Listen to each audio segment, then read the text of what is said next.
كانوا قليلا من الليل ما يهجعون وبالأسحار هم يستغفرون۔ قرآن مجید میں اللہ رب العزت نے ارشاد فرمایا ہے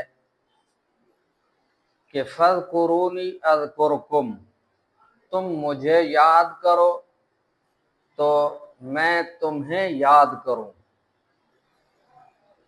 اور پورے قرآن پاک کے 30 پاروں کا اگر مطالعہ کیا جائے بغور تو یہ بات سمجھ میں آتی ہے کہ ذکر کے بارے میں اللہ رب العزت نے جا وجہ ارشاد فرمایا ہے۔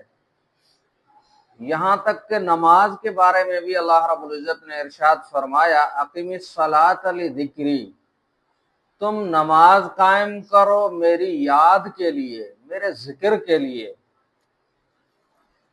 تو حافظ ابن قیم رحمہ اللہ ایک بہت بڑے محدث گزرے ہیں، انہوں نے بہت سارے ذکر کے فوائد بیان کیے ہیں۔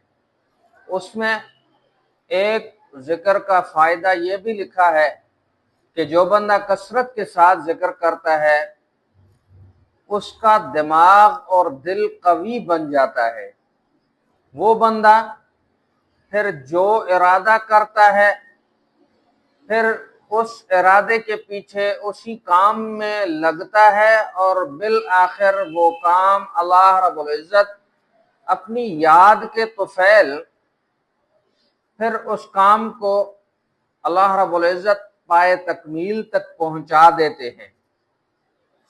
اور زاد المعاد میں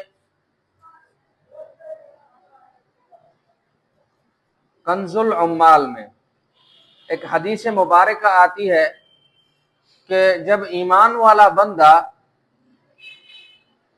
جہنم کے اوپر سے گزرے گا، یعنی پلسرات کے اوپر سے گزرے گا، اس وقت جہنم پکارے گی اے ایمان والے تم جلدی گزر جاؤ، تیرے ایمان کی روشنائی نے میری آگ کو بجھا دیا ہے۔